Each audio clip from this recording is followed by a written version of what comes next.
नमस्कार दोस्तों, स्वागत है आपका अपने चैनल धार्मिक ज्ञान जीरो। एक मैं आपसे से रिक्वेस्ट करते हैं कि वीडियो को अंत तक देखें, स्किप बिल्कुल भी ना करें। वीडियो पसंद आए तो लाइक करें, साथ ही दोस्तों रिश्तेदार में शेयर एंड सब्सक्राइब जरूर करें, क्योंकि इसे हमें वीडियो बनाने का मोटिवेशन मिलता है। आज हम आप इन संकेतों से पता चलता है कि मनुष्य का पुनर्जन्म हुआ है। भगवान श्री कृष्ण ने नारद जी को उन महत्वपूर्ण रहस्यों के विषय में बताया है जिससे यह पता चलता है कि मनुष्य पिछले जन्म में कौन था तथा उसने पिछले जन्म में पाप कर्म किए थे या पुण्य कर्म किए थे। तो चलिए जान लेते हैं। दोस्तों, एक बार की बात है, द्वारका नगरी के महल में भगवान श्री कृष्ण सिंहासन पर विराजमान थे। उनकी ओर देवर्षि नारद धीरे धीरे वीणा बजाते हुए आए। उनके मुखमंडल पर एक दिव्य आभा थी और उनका हृदय भगवान श्री कृष्ण के दर्शन से पुलकित हो रहा था। नारद जी को देखकर भगवान श्री कृष्ण कहते हैं, पधारिए देवर्षि, आज द्वारिका नगरी में किस प्रयोजन से आना हुआ? नारद जी ने भगवान को प्रणाम करते हुए कहा, प्रभु, आप ही इस संसार के संचालक हैं। आपकी माया अपार है और आपने संसार को कर्म के बंधन में बांध रखा है। लेकिन प्रभु, आज मैं आपके पास एक शंका लेकर आया हूं। यदि दास को आज्ञा दे तो कहता हूं। भगवान श्री कृष्ण कहते हैं, हे देवर्षि, आपकी जो भी शंका हो निसंकोच होकर पूछ लीजिए। आपकी हर शंका का समाधान मैं अवश्य करूंगा। तब देवर्षि कहते हैं, हे प्रभु, मनुष्य का जन्म होता है, उसकी मृत्यु होती है और फिर उसका पुनर्जन्म होता है। तो फिर हे प्रभु, जब मनुष्य का पुनर्जन्म होता है तो उस मनुष्य को अपने पिछले जन्म के पाप और पुण्य कर्मों का फल प्राप्त होता है। लेकिन वह मनुष्य कैसे पता करे कि उसने पिछले जन्म में क्या क्या पाप किए थे? वह अपने पापों के लिए प्रायश्चित कैसे कर सकेगा यदि उसे पता ही न हो कि उसने पूर्व जन्म में क्या क्या पाप किए हैं? कृपया आप मुझे यह बताइए कि मनुष्य को कैसे पता चल सकता है कि उसका पूर्व जन्म कैसा था? श्री कृष्ण ने मुस्कुराते हुए कहा, देवर्षि, आज आपने बड़ा ही उत्तम प्रश्न किया है। आप सत्य कहते हैं। पुनर्जन्म का रहस्य अत्यंत सूक्ष्म और गूढ़ है। मनुष्य को उसके पूर्व जन्म का पता उसके शरीर पर स्थिति चिन्ह, उसके स्वप्न और उसके विचार आदि के द्वारा चल सकता है। हे देवर्षि, उन चिन्हों और लक्षणों के बारे में बताने से पूर्व मैं आपको एक प्राचीन कथा सुनाता हूँ। इस कथा को सुनकर आपको आपके सभी प्रश्नों के उत्तर मिल जाएंगे। इसीलिए हे देवर्षि, आप इस कथा को ध्यान से पूरा सुनिए, क्योंकि आधा अधूरा ज्ञान आपके लिए भी अशुभ हो सकता है। देवर्षि कहते हैं, हे प्रभु, यह तो मेरा बड़ा ही सौभाग्य है जो यह कथा मैं आपके मुख से सुन रहा हूं। आपके मुख से कथा सुनने मात्र से ही कोटि कोटि पाप नष्ट हो जाते हैं। इसीलिए हे प्रभु, कृपया आप वह कथा मुझे सुनाइए। मैं इस कथा को ध्यान से पूरा सुनूंगा और इसका प्रचार करूंगा। भगवान श्री कृष्ण मुस्कुराते हुए कहते हैं, ठीक है देवर्षि, चलिए अब मैं आपको वह कथा सुनाता हूं। बहुत समय पहले एक विशाल और समृद्ध राज्य में राजा महेंद्र प्रताप का शासन था। राजा महेंद्र प्रताप धर्मपरायण, न्यायप्रिय और अपने प्रजाजनों के कल्याण के प्रति समर्पित थे। उनके 5 पुत्र थे, जिनके नाम थे अंशुमान, आदित्य, विभाकर, रुद्रांश और सोमेश्वर। ये सभी पुत्र युवा, योग्य और गुणी थे, लेकिन उनके जीवन में कुछ अजीब और भयावह घटनाएं घटने लगीं जो राजा को अत्यंत चिंतित कर गईं। एक दिन वे 5 पुत्र अपने पिता के पास एक एक करके आते हैं। सबसे पहले अंशुमान अपने पिता के पास आया और बोला, पिताजी, मुझे हर रात एक ही सपना आता है। मैं एक युद्ध भूमि में खड़ा होता हूं और हर बार मेरी मृत्यु हो जाती है। मैं इस दुःस्वप्न से बहुत परेशान हूं। उसके बाद आदित्य भी अपने पिता से मिलने आया और आदित्य ने कहा, पिताश्री, जब भी मैं पर्वतों पर शिकार के लिए जाता हूं तो मुझे ऐसा महसूस होता है कि मैं वहां से गिर जाऊंगा। यह भय मुझे हर पल सताता रहता है।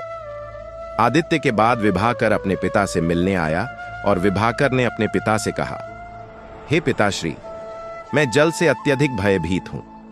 मुझे नदी, तालाब या समुद्र के पास जाने में भी डर लगता है। यह डर मेरे जीवन को बुरी तरह प्रभावित कर रहा है।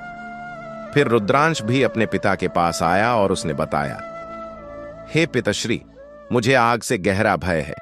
ऐसा लगता है कि मैं किसी भी समय जल जाऊंगा। हालांकि मेरे जीवन में ऐसा कुछ भी नहीं हुआ जिससे मुझे आग से डर लगना चाहिए। फिर अंत में सोमेश्वर ने आकर अपने कहा, हे पिताश्री, मैं अक्सर ऐसे अनुभव करता हूं जैसे मैं किसी अनजानी जगह पर पहले ही आ चुका हूं। यह अनुभूति मेरे मन को विचलित कर देती है। राजा महेंद्र प्रताप इन घटनाओं से अत्यधिक चिंतित हो गए और उन्होंने राज्य के सभी विद्वानों, ज्योतिषियों और चिकित्सकों से परामर्श किया, लेकिन कोई समाधान नहीं मिला। फिर एक दिन राज्य में महान विद्वान ऋषि वशिष्ठ पधारे। उनके आने की सूचना पाकर राजा महेंद्र प्रताप ने उनका सम्मानपूर्वक स्वागत किया और उन्हें राजमहल में बुलाया। जब महर्षि वशिष्ठ जी ने राजा को पूछा, हे राजन, आपके स्वागत से मैं अत्यंत प्रसन्न हो गया, किंतु आपके चेहरे पर खिन्नता और उदासी दिखाई पड़ रही है। इसका क्या कारण है? कृपया संकोच न करें, जो भी बात है स्पष्टता से कहिए। तब राजा ने ऋषि वशिष्ठ को अपने पुत्रों की अजीब घटनाओं के बारे में विस्तार से बताया। ऋषि वशिष्ठ ने ध्यानमग्न होकर मनन किया और फिर गंभीर स्वर में बोले, हे राजन, आपके पुत्रों की ये समस्याएं उनके पूर्व जन्मों से जुड़ी हुई हैं। प्रत्येक पुत्र का जीवन उस जन्म के कर्मों का परिणाम है। मैं आपको उनके पूर्व जन्मों के बारे में बताता हूं। ऋषि वशिष्ठ ने सबसे पहले अंशुमान की ओर देखा और कहा, अंशुमान, तुम्हारा पूर्व जन्म में नाम था सूर्यकेतु। तुम एक महान योद्धा थे और मगध के राजकुमार थे। तुम्हारी वीरता के चर्चे दूर दूर तक फैले थे, लेकिन एक दुष्ट राजा ने छल से तुम्हारी हत्या कर दी थी। युद्ध भूमि में तुम्हारी मृत्यु हुई थी, इसलिए आज तुम्हें हर रात युद्ध भूमि में मरने का सपना आता है। अंशुमान ने सिर झुकाकर कहा, ऋषिवर, क्या इसका कोई समाधान है? ऋषि ने उत्तर दिया, तुम्हें अपने वीरता के गुण को पुनः जागृत करना होगा।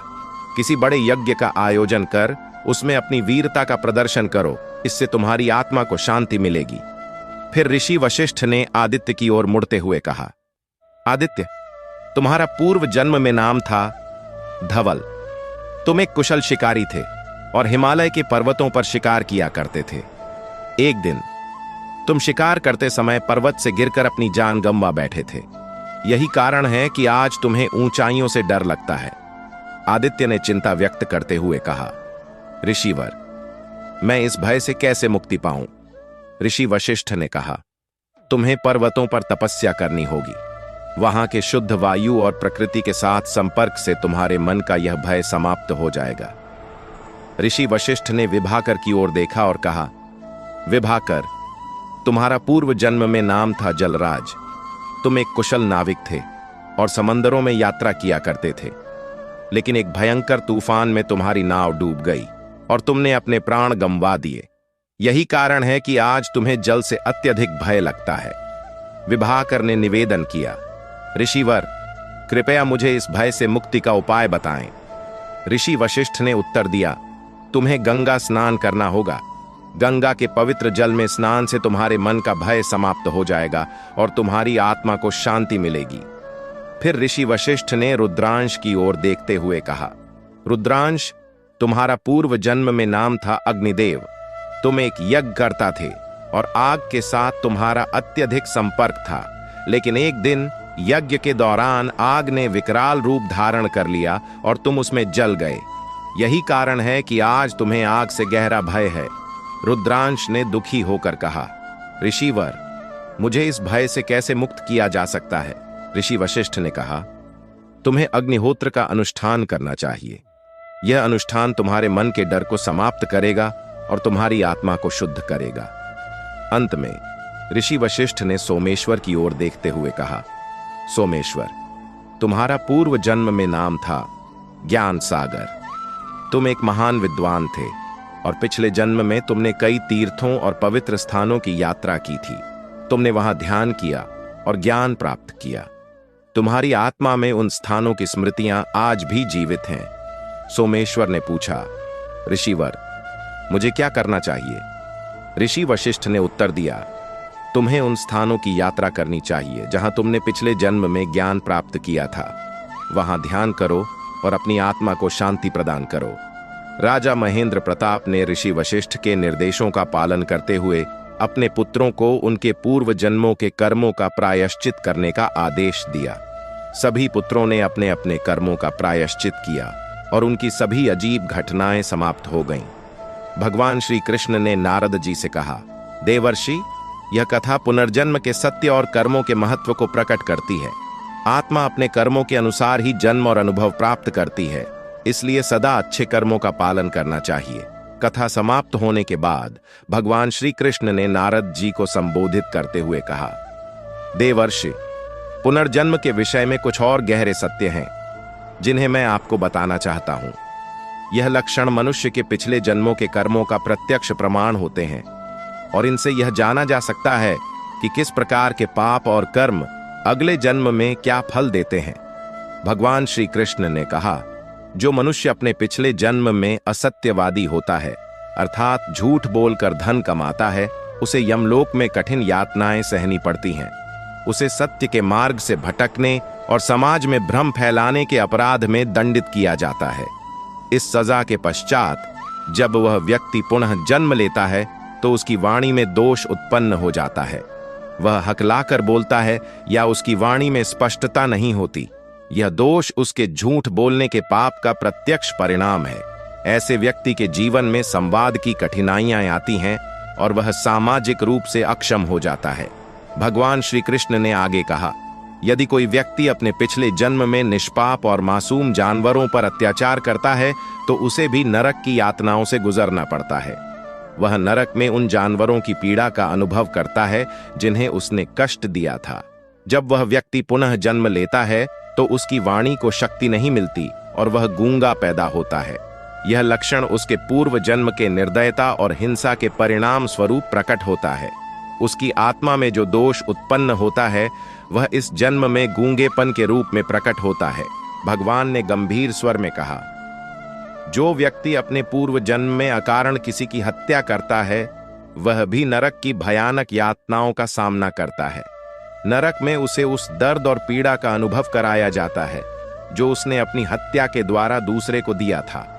जब वह व्यक्ति पुनः जन्म लेता है तो उसे कोढ़ जैसे गंभीर रोग से ग्रसित शरीर प्राप्त होता है। कोढ़ का रोग उस व्यक्ति के शरीर को विकृत कर देता है और वह समाज से तिरस्कृत होता है। यह रोग उसके पाप का प्रत्यक्ष परिणाम है और यह उसे जीवन भर कष्ट देता है। श्री कृष्ण ने आगे बताया, जो व्यक्ति पिछले जन्म में शराब का अत्यधिक सेवन करता है उसे यमलोक में भीषण कष्टों से गुजरना पड़ता है। उसके शरीर को गर्म लोहा पिघलाकर पीने के लिए दिया जाता है और उसकी आत्मा को इस प्रकार की अत्यंत दर्दनाक यातनाओं का सामना करना पड़ता है। जब वह व्यक्ति पुनः जन्म लेता है तो उसके दांत टेढ़े मेढ़े, काले और खराब हो जाते हैं। उसे दांतों से संबंधित रोग लग जाते हैं जो उसके पूर्व जन्म के पाप का परिणाम होते हैं। इस लक्षण से उसे बार बार दंत चिकित्सा की आवश्यकता होती है और उसका चेहरा भी विकृत हो सकता है। भगवान ने कहा, जो व्यक्ति अपने पिछले जन्म में धन या सुवर्ण की चोरी करता है उसे भी यमलोक में सजा मिलती है। उसका मन स्वर्ण और धन की लालसा से ग्रसित होता है और वह इस पाप के कारण नरक में भी अत्यधिक पीड़ा सहता है। जब वह पुनः जन्म लेता है तो उसके नाखून टेढ़े मेढ़े, विकृत और भद्दे हो जाते हैं। उसके नाखूनों की यह विकृति उसके पूर्व जन्म के पाप का प्रतीक होती है। इस लक्षण के कारण वह समाज में तिरस्कृत होता है और उसका आत्मविश्वास भी कमजोर हो जाता है। श्री कृष्ण ने गंभीरता से कहा, जो व्यक्ति अपने पिछले जन्म में गुरु का अपमान करता है या गुरु की पत्नी के साथ शारीरिक संबंध बनाता है वह अत्यंत पापी होता है। ऐसे व्यक्ति को नरक में कठोर दंड दिया जाता है। उसे चर्म रोगों का सामना करना पड़ता है जिससे उसकी त्वचा में विकृति आ जाती है। जब वह पुनः जन्म लेता है तो उसे चर्म रोग से पीड़ित शरीर प्राप्त होता है। उसकी त्वचा में विभिन्न प्रकार के विकार उत्पन्न होते हैं और वह जीवन भर इस रोग से पीड़ित रहता है।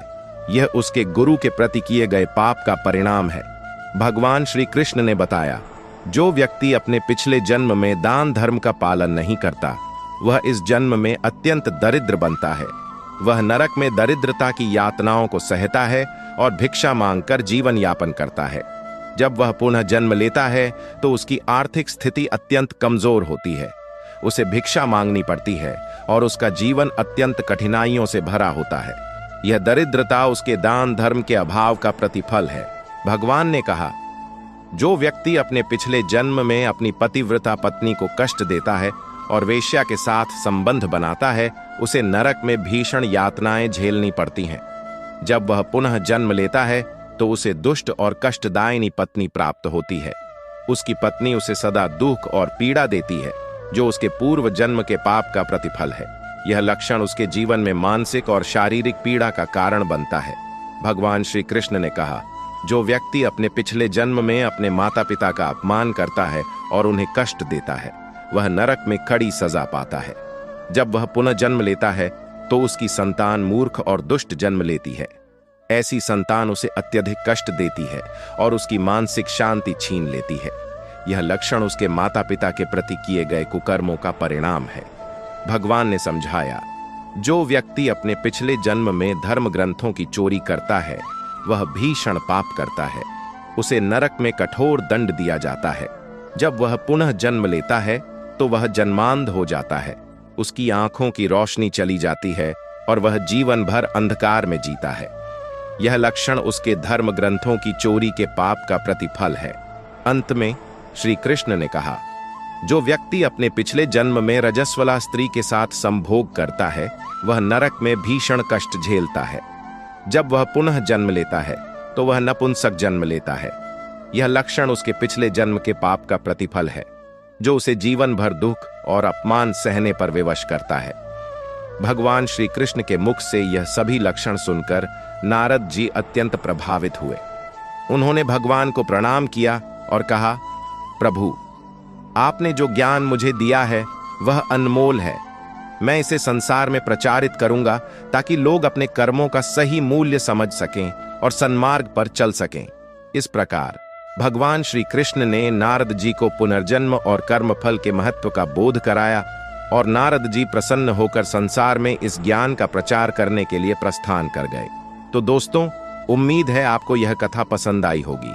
वीडियो को लाइक जरूर करें और कमेंट में जय श्री कृष्ण अवश्य लिखें। साथ ही चैनल को सब्सक्राइब करें। आप सभी का धन्यवाद।